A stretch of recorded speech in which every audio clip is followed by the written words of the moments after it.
E é por isso que é importante ser vereador Não vai haver uma mudança, porque a mudança já começou.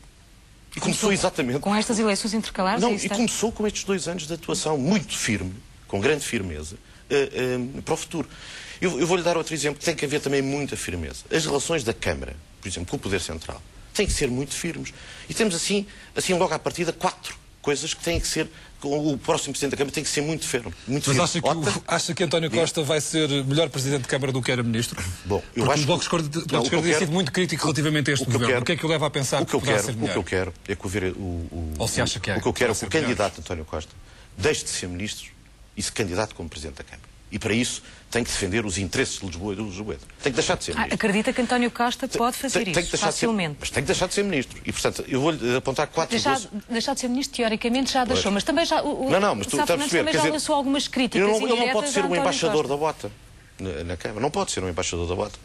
Não pode ser o embaixador do Porto de Lisboa. Não pode ser o embaixador da mudança do Hospital de Oncologia para fora da cidade. Está a perceber?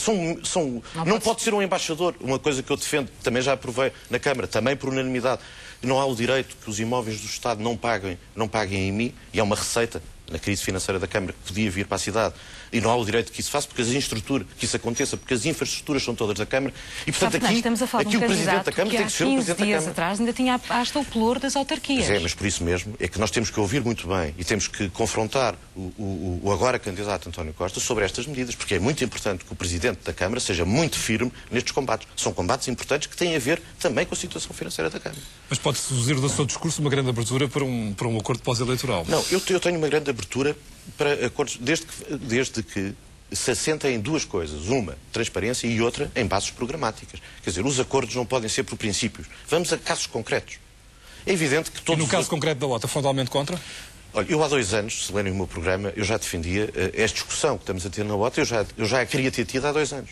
E, portanto, eu acho que é inconcebível, é irresponsável nós enviarmos o aeroporto para fora de Lisboa sem pensar nas consequências económicas que isso traz à cidade. E, portanto, é imprescindível.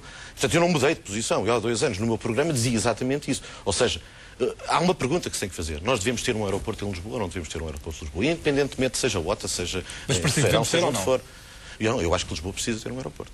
Quer dizer, em termos económicos... O ministro Mário Lino dizia que, havendo a OTA, não haverá lugar para mais outro aeroporto em Lisboa, porque não há custos suficientes para pagar tudo. Mas eu acho que o ministro... Ou não há dinheiro suficiente para pagar todos os custos. Mas aí é que está, é que o Presidente da Câmara tem que defender exatamente o contrário. Sabe que Lisboa, isso são os últimos estudos, pode perder 1/3. Pode ir até 1/3 de perca de turistas. Isso é inconcebível para uma cidade de Lisboa que deve apostar muito num turismo, não efêmero, mas um turismo continuado. E o aeroporto para isso é uma peça fundamental. E acha que António Costa estará disponível para fazer frente a um governo que se mostra irredutível relativamente à OTA? É isso que eu já lhe disse há bocado. Quer dizer, temos que perceber qual é a posição do candidato António Costa. Expectativas, o que não, com certeza que tem, porque ele está-se a candidatar para Presidente da Câmara. Ele tem que deixar de ser Ministro. E está-se a candidatar para Presidente da Câmara. E o Presidente da Câmara tem que ser muito firme nestas posições.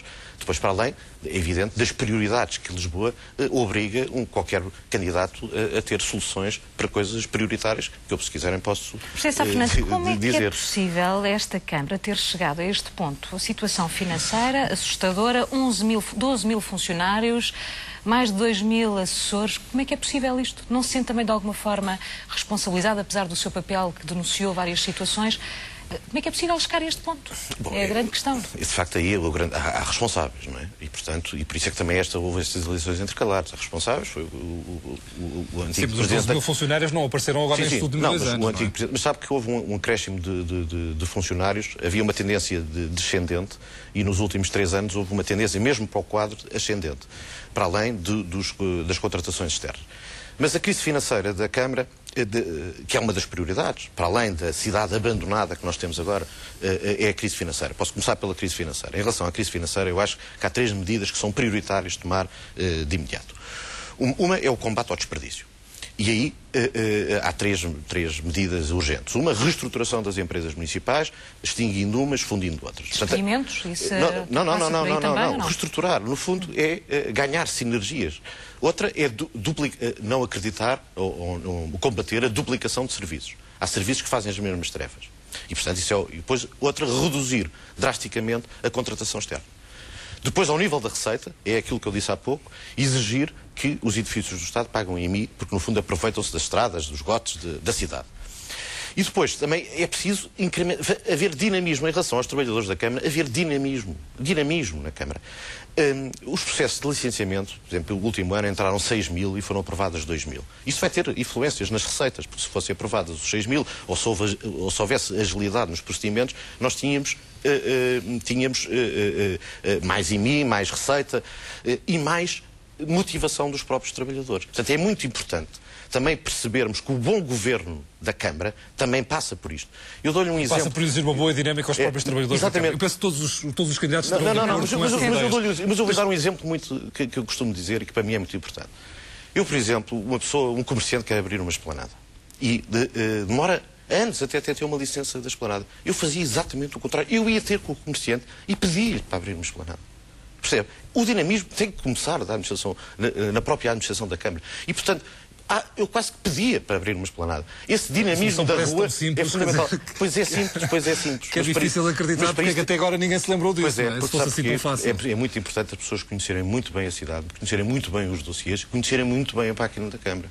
É que sem ter estas três vertentes, depois não se tem estas ideias. José Sá Fernandes, um bom resultado para o Bloco de Esquerda. Chegar aos 2 vereadores? Olha, eu sabe que eu não sou dono dos votos, não é? Aliás, ninguém é. E, portanto, eu consideraria uma derrota não ser eleito. Todos os resultados acima disto... Já me está a facilitar a próxima pergunta. Se é uma derrota se não for eleito, óbvio. Isso é uma derrota se não for eleito. Mas eu acho que tem por objetivo chegar aos 2 vereadores ou a sua eleição... É evidente que eu tenho por objetivo alargar bastante a minha votação. Mas isso é um objetivo razoável? É um objetivo, mas como eu digo, é um objetivo razoável. Ouça, eu tive estes 2 anos, eu acho que cumpri aquilo que eu prometi na televisão. Eu disse, os lisboetas vão saber o que é que se passa na Câmara Municipal de Lisboa. E cumpri isso. Em termos de percentagem estamos a falar de quê? 10%? Eu não falo de percentagens, percebe? Porque eu sinceramente não sei que votação vou ter. Não imagino. O que eu não quero, o que eu acho que é muito importante é eu ser eleito. Ser eleito não só para cumprir a minha ação de fiscalização, mas também para fazer parte da solução, fazer parte da estabilidade. Porque eu tenho 3... Mais uma vez está a abrir portas a uma coligação pós-eleitoral. Mas hoje é muito importante que quem se apresente... Já o fez 3 vezes nesta entrevista. Mas quem se apresente, pois com certeza. Mas é que se eu fazia isso antes, eu também estou a dizer que fazia antes, que farei depois.